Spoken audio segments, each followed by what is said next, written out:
I'm Jack Millington. I'm one of the energy transition managers, newfangled title for Renault Trucks. So I was always Chris Welch. I'm now Chris Welch, Managing Director of Welch Group. So we're a multi-generational, good old-fashioned regional haulier. Been with the business 2018, actually, I joined. So I did my year in industry, sandwich year from uni with Renault back in 2018 when it was all diesel. Electric was just murmurs of product coming through. We had the vans on the way. Then, went back to uni, finished off, got the hat, got the piece of paper, and then was lucky enough to rejoin, 2021 that was, on the electric side, so sort of sales engineer for that. So product team, looking at speccing vehicles, how many batteries, all that good stuff. And then 18 months, 2 years ago now, swapped to this ETM, Energy Transition Manager role. So really acknowledge it was kind of, we need to support customers a bit differently. It's a bit of project, a bit of education, a bit of a kind of different role, technically salesy. I'm still an engineer at heart, like how these things work, but actually it's that support of what the EV transition is, helping our customers map that really. We run 70 HGVs, the majority of which are Renault, thank you, Jack. 3 that which are now electric. We try to be a lighthouse to disseminate the experience of running electric vehicles and the decarbonisation journey.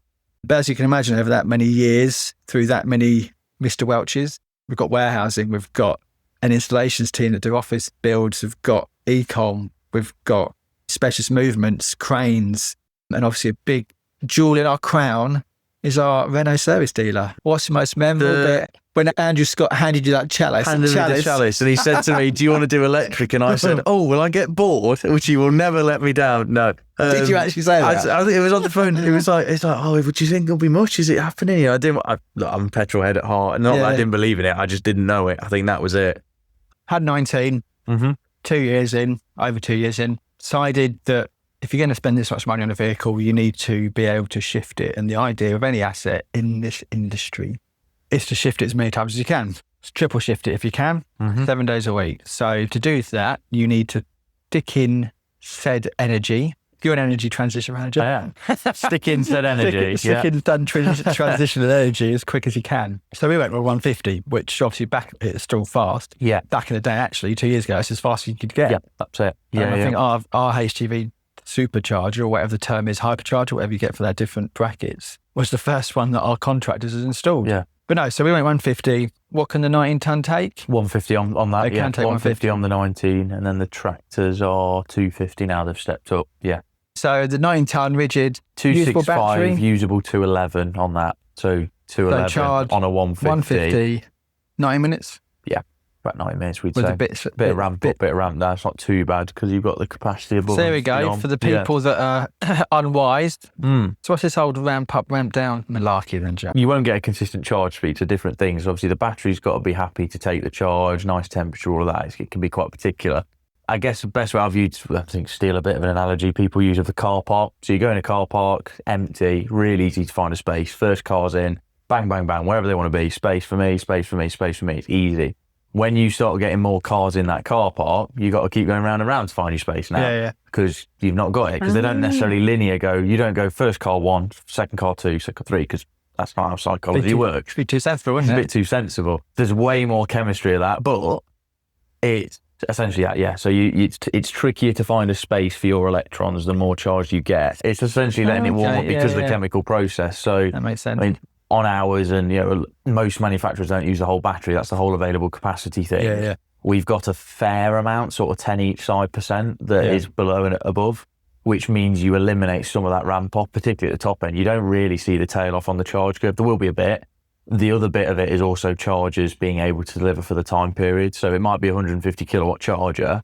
That means I'd only sit there for half an hour on my car, but your truck would need an hour and a half.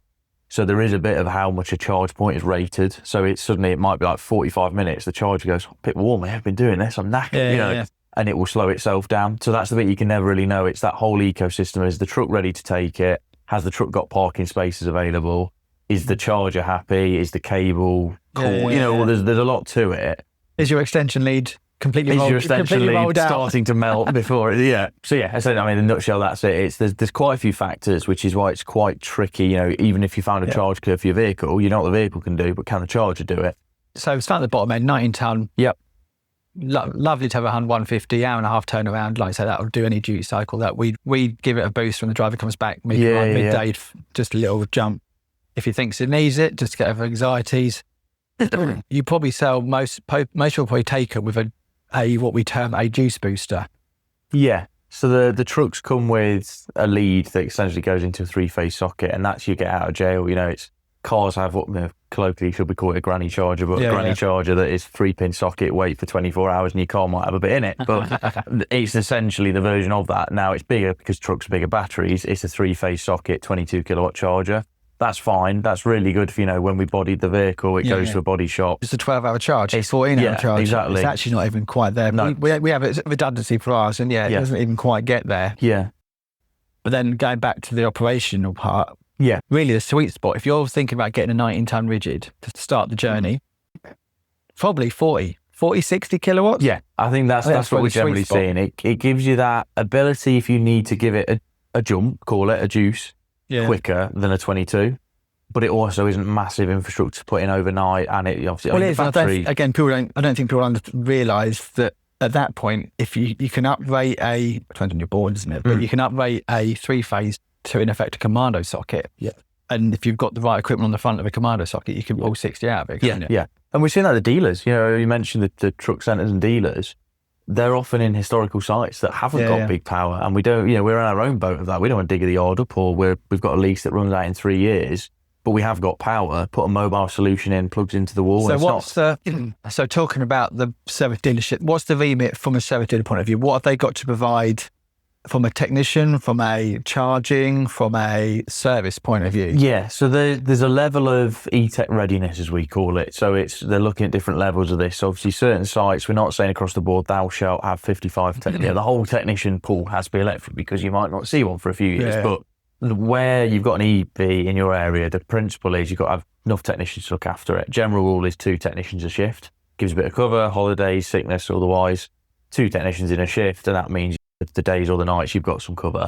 And that's qualified at the level of vehicle, isn't it? Yeah, so there's base IMI, which is that electrical, could be any brand, doesn't have to be Renault. So all our technicians are IMI Institute trained of saying this is an electric vehicle, HV leads, and I'm a Sparky, this is an electric vehicle in effect. Or it's from a technician's point of view, from a traditional diesel technician to go, here's electric, here's how to be safe on it, is level 1. And then we do a bolt on that is then the product specific. So we have some that are LCV specialists for the vans. And then we have the T range heavy duty training, that's T and C. So it's just a new 2.5 metre platform for that. You and I have been driving electric cars for a long, long time now. What were we used to paying? 70p? 75p? 79 this morning, 79? I think. 79 this morning. Lucky man. Yeah. Obviously, mine has come out in Ingham at 39.95. We buy quite expensively. I mean, we buy it 36, 38p during the day, I think, and it drops to about 28 at night. So it's very expensive. And that's the world we live in at the moment. But it's interesting, that commercialisation of it. Do you know, we have lots of partners already. Yeah. And it all seems to be happening down this end of the country, but I suppose we're close to London as well, aren't we? And it's the industries that you can electrify. So you might as well sell it. Yeah, and that's the conversation we're having to have, and not having to. Some are going, look, we're up for it. I think it's the explanation, though, of when us saying you might need to charge a customer's vehicle up is the example as it comes in for PMI in the evening, they want to use it in the morning, that needs to be charged. No one's saying that has to be done for free. We're not saying fill it up with diesel, bring the tank for them. But we're saying that that's downtime, that there is a value that instead of having to pick it up in the morning, take it to luckily you're across the road, but say you're not, drive it home, plug it in at your charger before you can work. There is a value in going, that truck will be ready 100% as we pick the keys up. That's something for you to look at, actually, from our side, before you need to start saying, like, it's the serviceable piece. Like when you get your car serviced, they go, do you want your complimentary car clean? Yeah, exactly. So you say it's not, like I say, it's not complimentary, but do you want it charged up? Yeah. And it's this price per kilowatt. Yeah. And if you go, I don't want to pay you 50p. I put it in half full. I'll put it in it. I've run around the corner, I'll be all right. I'll be all right, and I'm going to load it up in the morning, it'll sit on a charger while we load the trailer. Maybe you'll go, it's not worth it, but the same as I've gone to a grid serve today, hashtag not sponsored, but went to a grid serve today, and have paid it, but that was convenient for me rather than having to sit somewhere else where it's cheaper. And it's that, and it's different because it's a commercial business. There isn't that price of convenience that Jack would rather go and sit and have a coffee in a nice environment. And actually, like you say, it goes beyond that, doesn't it? Because the future's here. We're going to have a crack at trying to do trampers at some point in the next 12 months, electrifying tramping, because that's end game at the end, to a certain extent. But you've got to have charging infrastructure. But it's knowing that piece about it's not a fuel tank. You don't just fill it up full. No. When you're out and about, you fill it up to what you need it to be to get round. Yeah. Because again, it's still going to be. It's always for the time being going to be cheaper to charge in your depot. Yeah. Because you can control the price of energy, something that we're not been able to do with diesel. Ever. Yeah. To a certain extent. So there's another piece there, isn't it, about understanding how to run your vehicles again, really. Yeah. And it's that building that model of cost versus downtime, I guess. You'll pay for a faster charge to save the extra hour of being sat waiting for it to fill up, because there'll be a cost to that. I think that's one that is a bit of a harder question, to answer. But that fits in the dynamic. It is worth paying more for a quick charge to keep on the road. It directly correlates with what we refer to as opportune charging against destination charging. So what I mean by that is destination charging is you're going somewhere. So we're going away on holiday.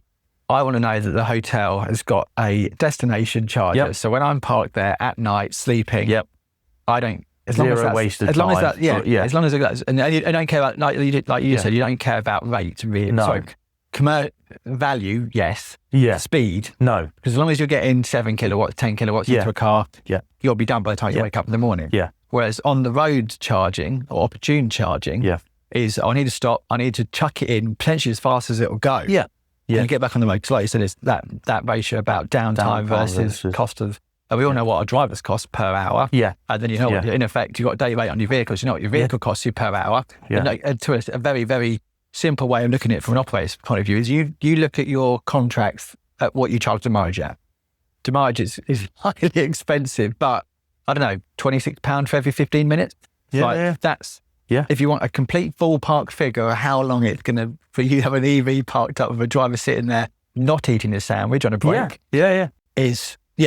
Is that right? I think it's that commercial reality of charging, and there's always going to be that balance. The idea is everything is a good competitive rate. I think, the mileage coming out of the 39.9, we've got to put our stake in the ground. It's an industry that is on tight margins. We're not here to scrape anything off. And that's not saying people aren't in cars, but it's business to business. It's different because people won't use it. I think the market demands it. People will use a 79p charger because it's convenient and fast and a nice place to stop. And that doesn't always wash in a business, just going, it's all right, unless you bring that money in and go, it is worth our time to go somewhere, pay more, and to be done very quickly. I mean, we've got our first megawatt charging hubs going in this year, and it's load balanced, and it will pull out what you want it to pull out, kind of thing. But you have 6 points of contact, and actually, there's ways of thinking. We're talking again about this commercialization of your charging infrastructure that you're going to have to put in, really, if you can. Do you charge more for a faster charge? Yeah. Yeah. Do you commercialise? If you want to use that 150, it's this. If you want to use that 350, it's this. If you facilitate parking, and we're talking about the future charging hubs, Aegis, people like that. It's like a good old truck stop. You pay for your parking, you get your secure parking, but you also get a meal voucher. Yeah. So the commercialisation here is you have your own little in-depot charging hub. And again, we're part of the Transport Association. We let members park here at night, and we fuel up each other as well. So actually, the best thing we can do is facilitate this transition and have X amount of charging bays that are hooked up to 20, 30, 40 kilowatt, like we were saying. And you charge X amount for parking and X amount per kilowatt. And you've got someone there for, in effect, a full charge. Like on a half a megawatt Arctic unit, you'll be looking at a good 300 kilowatt charge. You get a guaranteed income every night, a typical truck. Now trucks moving up, growing energy, that's the challenge of not being, if you put 22s in now, you're probably kicking yourself a little bit, because even on the T, 22 kilowatt charger for 300 kilowatt hour battery, that's what, 10, 12 hours you've wasted there. You're not going to hit 100%. So you need more for these. But the flip of that, if you go too far, put hundreds in, it's a waste. It's the 45-minute piece, isn't it? Yeah. It's how much I'm getting, 45 minutes. Then so that's your mid-operational break. And then the shift break, if it's just a single shifted vehicle, that vehicle's not going to get used at night, it could be as little as 9 hours. Yeah. It might have to get loaded as well, might get shut on the load. We're going further down now, and like say the other end of the scale is it's then going to come back, it's going to go on your night freight, which leaves for the Midlands at bloody 8 o'clock, so you finish your shift at 6, so actually we need to try and charge it up in an hour and a half, 2 hours, which then gets you back in the realms of needing the full. So it's going to be a mix. It's going to be a mix. Yeah, I think that's the thing. It's infrastructure sized for what you need, and there's a bit we can learn from cars with a difference of it's commercial, we've got to be sensible in it. But again, for the people, isn't it? It's that insight. Like I say, we worked with the Energy Saving Trust many years ago now to talk about our journey, and we shout about them every time we can. But that road to electrification, and again, you said at the start, like hydrogen might come along, nuclear fuel cell might come along, but the reality of the situation is cars are electric, vans are electric, LCVs are electric, and the lower weight classes are going to be electric because there's not much of a difference really in that arena. And then you get into the fun world of all the smart charging where you've got satellite that the same charger can be 150 or it could be a 20 it ramps up and down. I think that's where the win will come, because that gives you that flexibility where you manage it. The trucks don't have to physically move, so you don't have a space issue or a drive issue. Here's one from a Renault point of view, if we're getting technical. So that piece that you just said, Jack, about the charger in effect giving you what the truck needs or what it needs. So what's the ecosystem there? Can the truck dictate? Is it always going to come from the CPO? Is it always going to come from like the management system of that charger saying, I'm only going to give it X? Yeah. The lorry can't go, whoa. They're pretty greedy. Yeah. So the truck will take up to 100 if it is. Obviously, you can set a limit of 80, but I don't think the talkback's there. Generally, the charge management is done at a back end of the charger. Yeah. So you can see that you've got 10 trucks in, and you get the MAC address of them, so it picks it up when you connect. So it auto connects, it tells you that is it. It will correspond to your reg number, so your planner can go, that's EVA or whatever, your number plate, we can do that. Then we can set that in time that one needs to be out first, so the scheduling will allow that one gets priority, so that gets the full whack 150. The others don't go out till 6 o'clock, 8 o'clock in the morning. That knows the window and can build it. So that's smart charging. That's like they call it satellite. So the power is all offsite. Like say, but it does exist, but it's generally on a CPO point of view because it's managing all of the trucks in as an ecosystem. That's not to say the trucks don't talk. Yeah. So the truck, not that the trucks don't talk back. The trucks go, I've got this much. I can take this much. If you try and whack 200 in a rigid, it'll go, hold on. Would there be an option there? Because again, if you think from the whole operator point of view, and again, we've had the discussion before about giving all your drivers credit cards or fuel. Well, they've all got fuel cards, but like I say, it's how that world's going to change. You're never going to give, and this is the difference between the car world and the HGV world, is that you're never going to give your drivers credit cards to be able to pay a contactless charging. But you think it would be an interesting one for an OEM to try and manage it from the other side? Because again, operators like that autonomy over being able to control it. Yeah, conscious of what we share. There are plans. Certainly. It's understood. Yes. It's understood. The concept is understood. It's seen that there's an opportunity. We say, it's seen that there's an opportunity. I wouldn't say we wouldn't step into it. Maybe that's all I can, claim silence, whatever they say. But no, I think it's inevitably, all the OEMs, this isn't just Renault, all of us are looking at things like vehicle as a service and this whole ecosystem of telematics, of charging, of energy. We're all stepping into. Here's a good one, actually. Yeah. The transition to electric lorries is no longer a V12 Scania or a V8 Scania against your DAF and all the numbers that come after your 2 letters on the side of your cab, noting how much horsepower you've got. This one's bigger than that one. Yeah. It's electric now, so it's all pretty standard. We're seeing it in the cars. There's they're all fast. They're all within 3 seconds of each other. And it's going to be the same in the lorries, or it is the same in the lorries. So it comes down to driver experience at that point. So actually, I should imagine quite a lot of your guys' focus, whilst getting the battery tech better and e-axles and bits and pieces, which we'll talk about, it's about making that experience as good as it can be. Massively. So I love Optifleet, like you said, because it gives me all the variables and the dynamics, all the variables from the electrification of that vehicle, like you said about efficiencies and compares kilowatt hour, kilometres, your new MPG. So, and you've got your DVS kits now, and kind of all the standard. If you've got 4s, you've got to chuck a few more cameras on it. But in effect, the vehicles are kind of nearly spec'd as they can be spec'd as high as they can be. They're comfortable seats, this, that, the other. So, hand on heart, there's a big difference between a driver that's been trained to drive an electric vehicle against a driver that's just put in one. Now, at the end of the day, they're exactly the same. It's got an electronic handbrake, it's got automatic gears, it's got a steering wheel, it's got a seat, it's got a seatbelt. It's usually red. Be like that. I think that's the thing. It's different in a new way. I think that's it. That's the key thing. You know, we say if you have a driver from a diesel who uses the engine brake, what you want to call it, they will be good at an EV because they're used to that. The flip that they won't have is that one pedal, because it's any time. It's not that you're going downhill or use a retarder. It's constantly should be default. One of the fleets that have took some of the tractors this year have got 2 of the 4 drivers used to drive the cars, and we saw in week 1 the difference just because they're used to it, and that's it. The flip of that, we had an operator, one of the early rigids, that said, you know, we've just put a relief driver in, someone's gone long-term sick, and we just can't get the range out that we were. Went and did a day with them, and he just goes, I'm not confident with the regen. And all we did for training, you know, we weren't training to drive a truck. He'd been doing it a lot more years than I did, but it's... You tried a bit of weight for his brake foot. Exactly. Pulled it away from the brake. It was like, keep your foot back here, keep your foot back here, and we'll use that regen. He goes, oh, it's good that, and you see it different. But that is the one key thing. Off the back of OptiFleet, we developed the dashboards looking at things like driver performance now, and it's a different metric. So we're looking at things like regen of, you know, who is the most regen before it's idling time. It doesn't matter idling an EV, it's just sat still. You know, it's not an engine ticking away. Yeah.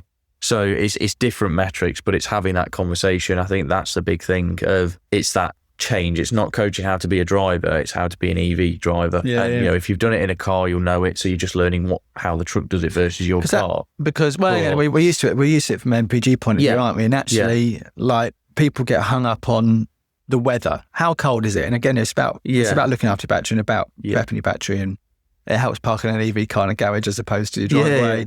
But it's actually different. The chemistry is different in a HGV, isn't it?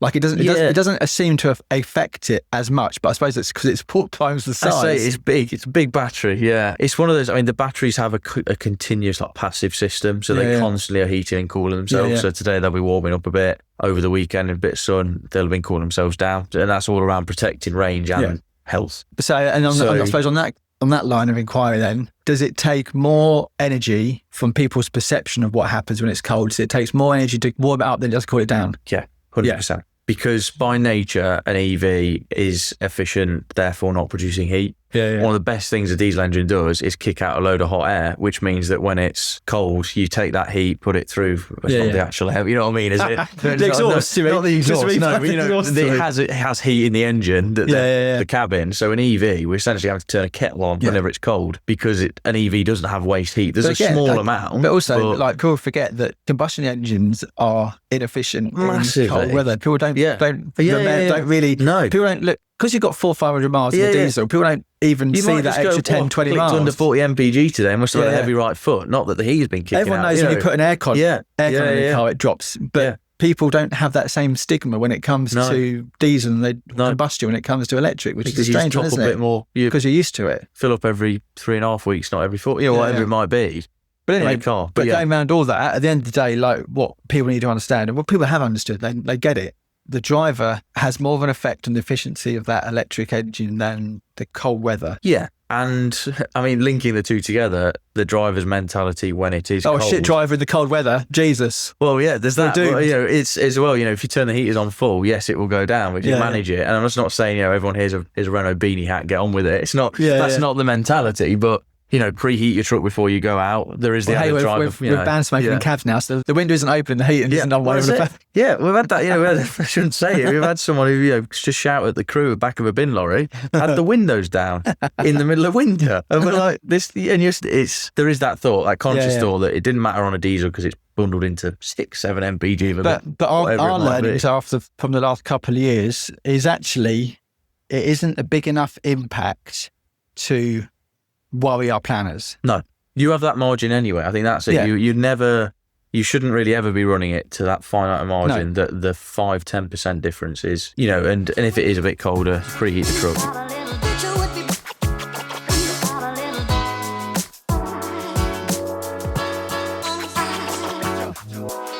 E-Tech T, now on the road. What 0.5 megawatt odd battery, isn't it? But what's usable in there? What's the facts and figures for it? 378 on that one. Yeah, so 540 kilowatt hours installed, 6 batteries this time, not 4. 6 batteries, 90 kilowatt hours each, and they're cubic. So you see them down the side, 3 cubes rather than it was rectangular, what they call it before. So yeah, 378 kilowatt hours usable. 300 kilometres.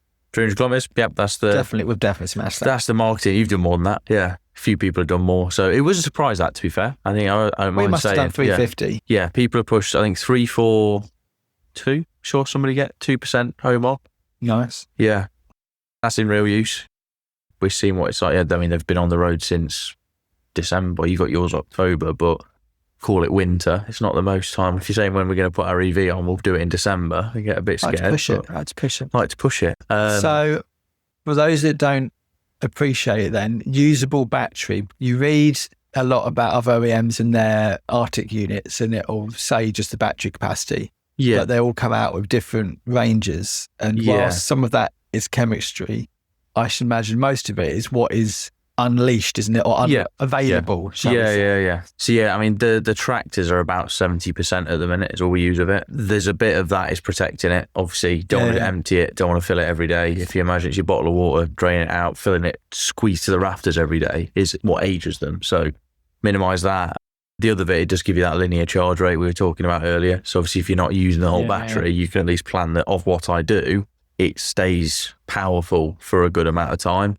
The argument is always, can you just tap it in if I've broken down? Yeah, we can't tap in and give you that, I'm on the side of the M6, give me 10% more. Do you think, as those have been down the road since 2001, as we've established, has that usable battery changed? Yeah. So the newer batteries are now 80%. We did start at 70 on the first. Yeah. Now, I can't say anything about the future of the other ones, but that has happened. But logic dictates. Yeah. And the data's got to come back. That's what fed it. We saw the data. We saw the degradation was down. Happy days. Yeah, I always joke saying no one rings me on a Friday afternoon to tell me a truck's gone too far. Yeah. You know, someone will ring you straight away if that truck does not do it. I think it's all about that because it ruins that first experience. Taking even the selfish bit, it ruins it. If we go, you got 300 kilometres out of that and it didn't do it, you go, what a load of rubbish. Yeah, exactly. We're getting lied it's the car thing, isn't it? Yeah. And everyone's got that pessimistic attitude towards lorries and heavy duty vehicles because of the shit that we got sold in the car world.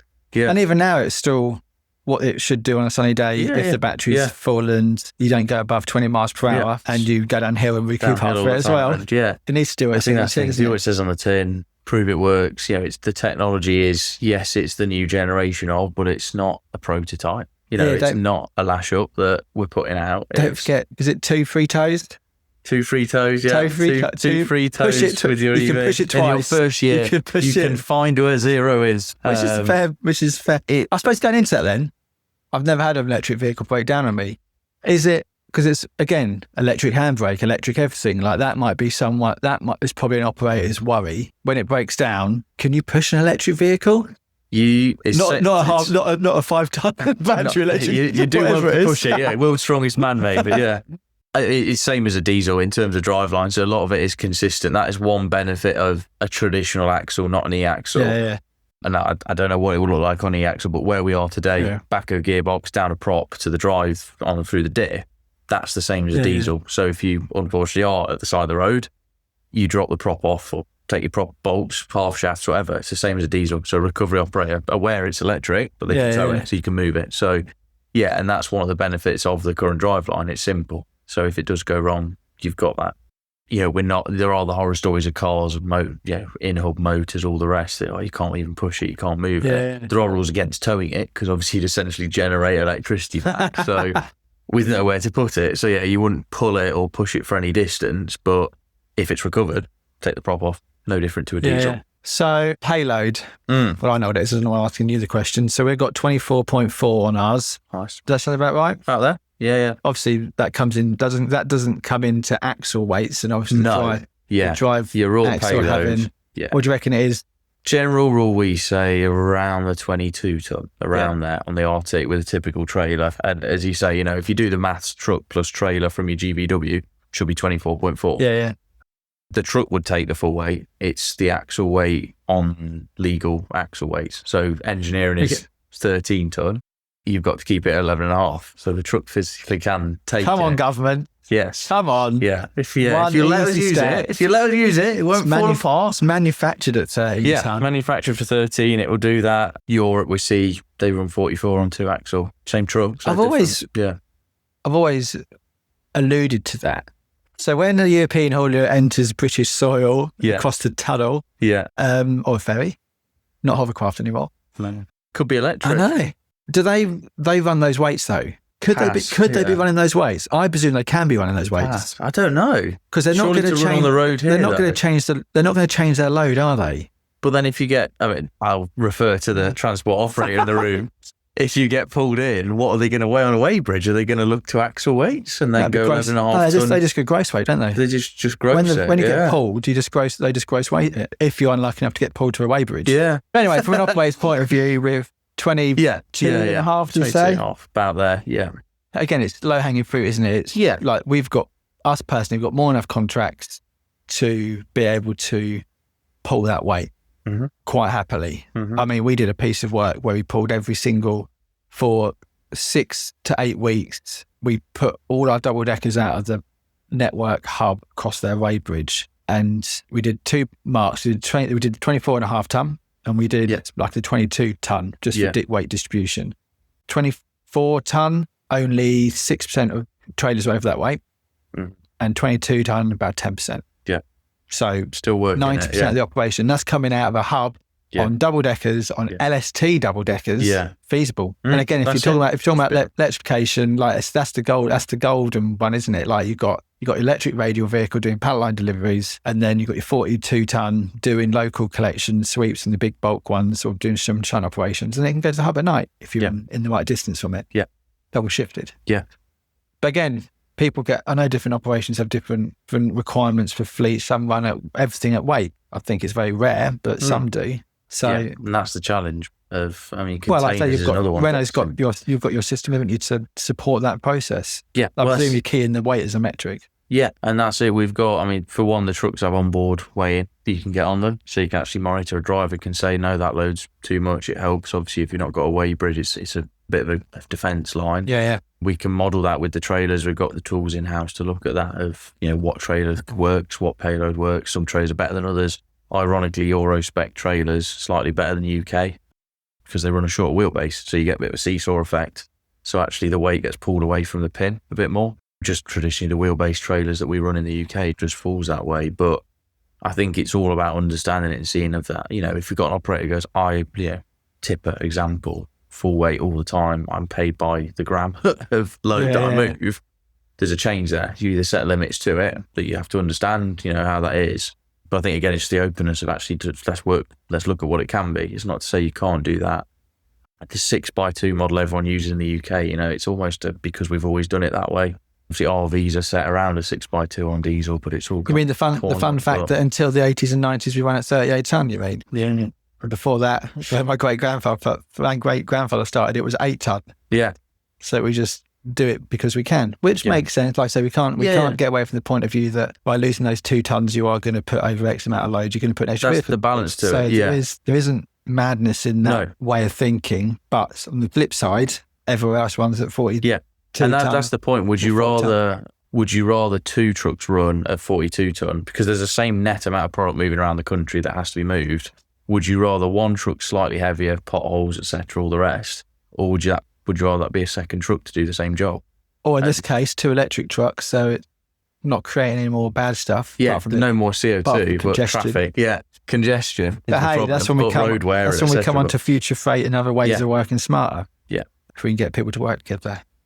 How much are you going to stake your name to say how much they cost? Yeah, different cost to what I tell you last week. Yeah. Look, the market generally, in that sense, you're talking towards the 300,000 mark.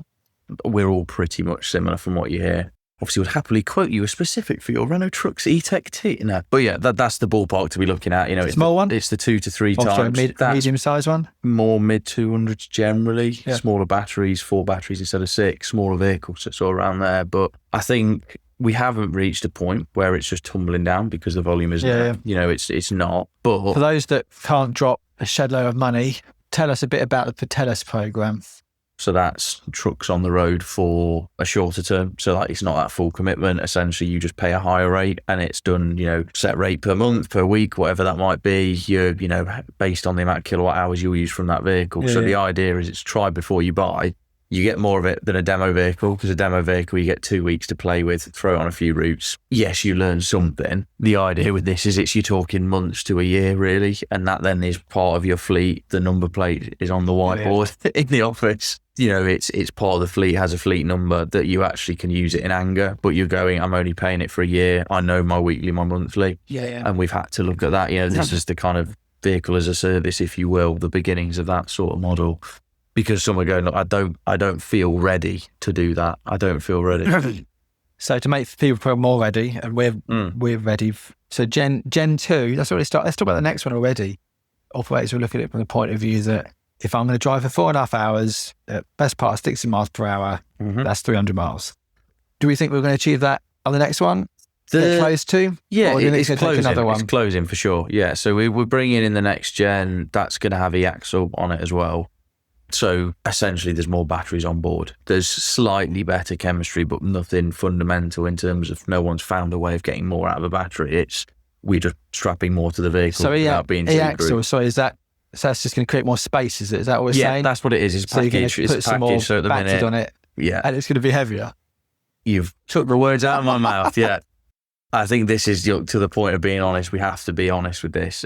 Yes, it will go further. Yeah. You're carrying more batteries around. Unless dispensation changes, you're going to inhibit even further. Yeah. So there will be the operators that, you know, if you've modelled this, you go, we do need the range. We were nowhere near grossing at 42 even, so we're fine. We've got plenty of scope in the weight. We'll go for that. The other thing around the package is lengths as well. You know, you've seen the pictures of our cousins vehicle. It is a longer vehicle. Now at the minute, you know, lengths and dimensions is another piece of legislation that have to be understood when we look at things. So it isn't going to be a straight, every single trailer can go on the back of one of these. So it's all that whole picture of understanding. So look, that's not me downplaying it. It's great. We'll have a truck that's 600 kilometres now is the headline, but it won't be without its challenges, is kind of my little word of warning. And is that, and the other OEMs that have achieved a higher kilometre, is that literally the case? They've got more batteries on the it's chassis. Raw kilowatt hours on board, really.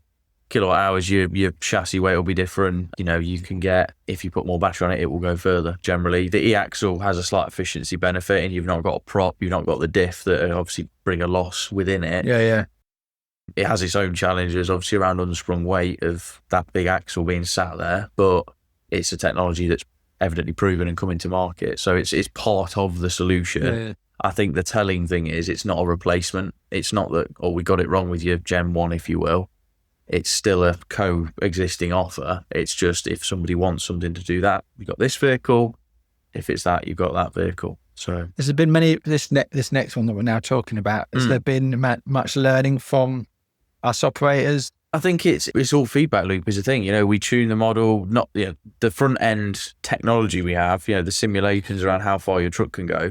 That's fed by the vehicles on the road to kind of get that closer. And we've seen that. You know, we used to say the margin was in, we were 10% on a range sim. Actually, now we're a single percent point difference. So that's good.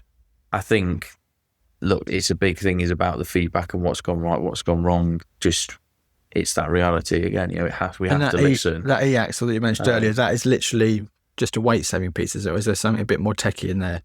There's things like prop losses by having like the length of it. That is, you keep it closer to where it's actually driving. You've not got a loss before it gets to the wheel. It's a package thing, really. It's smaller. It sits smaller. It doesn't go take the weight, so we can take the space. So we can put more batteries on. That really is kind of. Anything beyond that that's a bit exciting, a bit naughty that you're allowed to share? Next level tech. To even robots driving them. Robots, driving itself. I don't want a robot. The concept is there. That's an interesting one. Then we'll go off that. The concept is there. Automation. I mean, there's within the group again. Plenty of times, part of Volvo Group. One of the divisions is construction. They already have autonomous mining equipment because you can't send a human in an exploding quarry. So the tech is there. There's been a tech prototype in an enclosed area, so like on a port of a truck without a cab going around. And in theory, surely it should be easier, apart from the public aspect. You would think it's easier to deploy. Well, we've already got lane departure warnings, blah, blah, blah, blah, blah, all our vehicles and the new E-Tech T. But surely you'd think it's easier to deployable on a road because you literally have markings on the road that for something to a reference point. Yeah. I think that it's... How far away are we, Jack? Come on. How far away are we? Tech-wise, probably very close, I think, in reality. Look, the cars are doing it. The trucks use similar tech, if not even more advanced. It's legislation, and without sounding too much of a sound, it's the other drivers that's the problem. Yeah. It's if everyone was autonomous, you'd be fine. If only a percentage are, you've got the others to work around and be constantly dynamically reading. I think that's the challenge. If not everyone is in, it's a different model to look at. It's not that cars can't or trucks can't pick it up. Yeah. It just makes a different world where it's not uber controlled, and that then is legislation that has to find, what decision points, how do you bring in a human decision to a computer? That's the challenge. Also talk about road condition in the UK, state of the lines. I know just from lane keep assist, your car through a set of roadworks can give you a few scary moments. So there have been a few when you think, if this was the self-driving tech, how would it do? But obviously that's all about that level of tech, and it's different. I know things move on well. But again, from an operator point of view, not to be morbid, but if I could save 30% of my bill, my operating costs, then unfortunately I'm going to. And whilst there's certain aspects that will be AI driven and will repurpose personnel. I think that's the thing, looking to the future. It's almost like the utilisation of the driver is one of the concepts. So you might have an autonomous vehicle that does an amount autonomously, the bit that needs a driver to knock on a door or collect a bin. Oh, yeah, exactly. There's that piece, and then it's the split and the remarriage of that. So the autonomous might go away and do something while the human is doing something else, and then they come together. That is one of the kind of concepts. There's this whole good city that they're talking about at the minute that Renault have shown. It's like a concept of what a city of the future could be and how that all interlinks. So what's your biggest learning curve so far? Biggest learning curve. Ours has been bloody infrastructure. Yeah, I was going to say for you. Probably. Ours is infrastructure because the vehicle's been bulletproof and the charging that falls over in our experience. And like we said about talking about different sizes of charging and rate of charging. Yeah. Juice boost is fine when you've got a rigid or two, but it won't touch the size on an Arctic. As soon as we know from utilisation, as soon as that vehicle's down, it's a problem.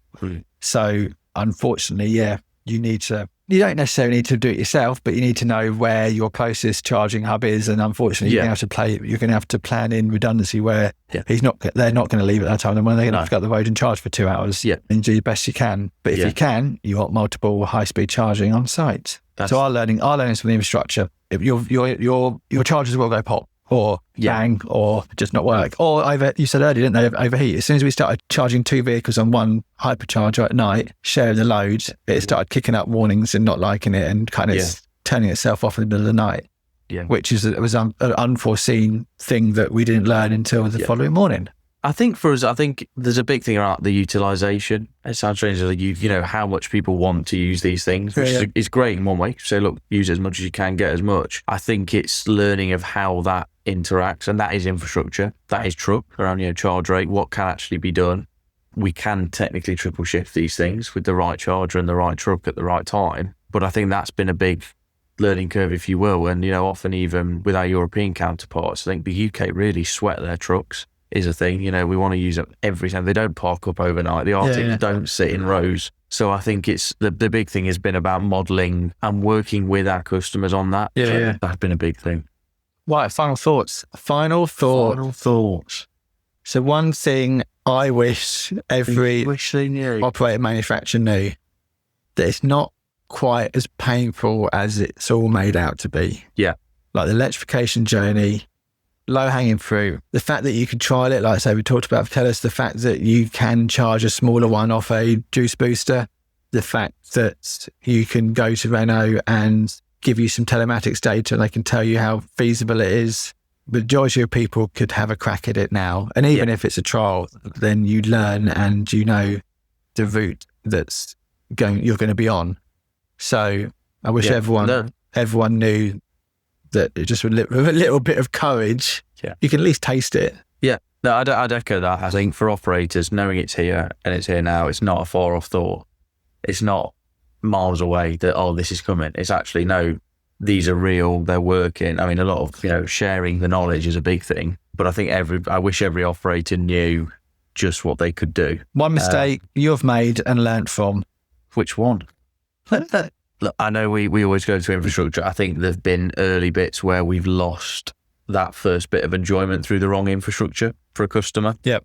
And we'll put our hands up to that of whether it be we've introduced the wrong people, if we've put the wrong charger, it's meant something that's somewhat out of our control, but it still has a Renault badge on it at the end of the day. Yeah. I think we've got better at that. We've honed the list of who we want to work with. We know the pain points. We know the failures, which you only do through failing. No, Simon. But I think, that's certainly just how big infrastructure is. Yeah. I know everyone talks about it, but especially for an OEM, just how important it is to nail it. Because when you deliver a truck and that doesn't go green when you plug it in, it kills the experience. Exactly. So just the importance of that, I think, is a big one for me. Yeah. One myth you'd like to kill.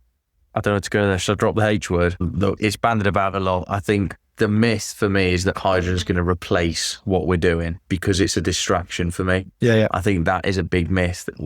Not that it is an outright one or the other. I think that's the message. So we will have a hydrogen Renault truck in future. End of. We will still have a battery electric Renault truck at that point. It is still coming up more and more. And through no one's fault, whether it's misinformation or just not understanding or just a belief of it, that hydrogen is going to replace what we're doing today because it stopped people wanting to do it today. Yeah. So for me, I think just let's not argue about one or the other. It will be both. But what have we got right now? I'm trying to think of a myth from an operator point of view. Anything that you've got in your head that you want to ask an operator, if it's a myth, like you get questions you get asked from our customers. Yeah. I mean, it's not a myth, like this, how expensive it is to run. Yeah. People say it's not expensive to run. It's not a myth. No. At the end of the day, it all comes down to your price per kilowatt. But if you've got a price point that is probably 40 odd p or below per kilowatt for an Arctic and 30 odd p-ish or below for a rigid, they're your price points in my experience. Yeah. They are cheaper to run. They are definitely cheaper to maintain from our experience so far. Okay, the Renault, the first one they rode for 2 years, but it's definitely been cheaper. Yeah. And not being funny, it's reflected in Renault's R&M packages that are coming out now. Yeah. So you're not going to lower your price unless it's cheaper to run. Yeah, exactly. That's not good business sense. No. I guess from maybe it's not a myth, but how do the drivers truly find it? So you just line that one up. Yeah. They like it. They love it. I think it's just enjoyable. And the thing that we said about earlier, once you get over those anxieties for the drivers anyways, it's the fact that now you OEMs have got to concentrate on the experience of driving it because it's such a level playing field from a power point of view. Yeah. So it's only going to get more enjoyable in that cab. Yeah. And eventually for a small period, it's going to be very easy because it's going to be semi-autonomous. Yeah. And then they've got to watch out. They got to watch out, yeah. But I mean, to the point of that anxiety, because it's a big one, is range anxiety of it. How do you find that? I guess in your experience, even of car versus like planned truck, if that's a thing. So obviously you've got range anxiety, but if your planner says, here's the route you're doing, crack on with it, that's different for you because your drivers are assigned to it and they know their vehicle. Yeah. But do you think the range anxiety almost goes away once the planners trust what the truck does? Because if you're only given a route that it will do. There's two sides to it, isn't it? There's the planners not planning it. Well, planners getting more comfortable with how far they can push it. Yeah. And then if they've got something that's like going to be using 80% plus, it's like, this is where you can charge at this point. And this is where you can charge at this point. And there is collaborative points of charging out there for HGVs, unless you're going to Immingham, which we wouldn't get to. Well, we might just about to get to it. But then it's the driver. The piece for the drivers is just, it's not a range anxiety piece. It's a knowing how quickly your battery depletes on your vehicle anxiety. The same as when you and I got on our first electric car. It's how quickly that dial goes down. Once you know how quickly that dial goes down and whether you're fully loaded, if you're part loaded, if you're going uphill, if you're going down a hill, once you know how that battery percentage is going to progress through the life of your journey or on your way home, the anxiety comes from how does that vehicle use what it's saying it's using? Or am I going to start getting up the M11 from London back to Cambridge and it's going to use it twice as quickly as it's supposed to?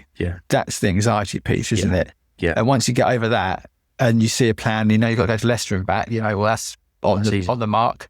I'll probably need to top up somewhere there and we've got these points, or we've done Coventry and back now under a charge. North London's fine, or just tooting around the countryside is fine. So the anxiety, the drivers enjoy it, but the anxiety comes from anything, isn't it? There's a lot of people that have a lot of smart people that want this to work. I think, it's easy to get drawn into no one wants this to happen. There's arguments for and against. I think we're getting to a point now that it's cleaner thinking. And someone said, on LinkedIn, I don't see the fights every day. You mean everyone laughs when they say hydrogen? Yes. But I think, it's an education thing that it's getting to more people. But I feel like I'm optimistic that it feels less of an argument now. It's not a push of, come on, please take the electric. People are actually going, let's look at what it looks like. it seems to be we're hitting that point. We're not there yet. We're not there that it's just fully accepted because there's more work to do. But there's a lot of good people in this space that are making it happen. There's a lot of good people, and then my answer to that, or building on that, is it's a big part of it's government backed, isn't it? Like whilst they're still dragging their heels on a few little bits and pieces and weights and dims and that could be helped. But ZHID is the prime example, isn't it? 2025 is going to be an continue to be an exciting year, because especially people like E-Freight are going to have virtually all their charging hubs deployed by the end of the year, which is no small feat because we've only got 6 months left. Yeah. So there's going to be 25-ish. Well, 32 was the whole of ZHID, wasn't it? I think so, yeah. So there's going to be a good 20 EHGV charging points at least across the UK by the end of this year. Yeah. Like you alluded to earlier, you've got your book of E-Tech Ts coming out across the consortium. So you're going to be deploying a lot more vehicles. Yes. And hopefully we'll see a lot more vehicles too. And I suppose I'll end on that note from our experience from an operator point of view, a CPO point of view, and a service dealer point of view, is that Renault won one of their first customers a couple of weeks ago based on the fact that they're a local business to us, and they knew it would be serviced by the great and amazing Welch Group WTL Truck and Van Centre, but they wanted to do it. They also did it because they knew that the charger that we had on site within their delivery area, that they knew they could either extend their range or collaborate to charge every day. So the optimistic piece for me is, from my selfishness, is that people are going on this journey, and I'm facilitating, or we are facilitating a little bit, and there's going to be commercial gain from it. Yeah. Thanks, Jack. Thank you. No, thank you. It's been great. So yeah, that's us. Welch to Renault. Done.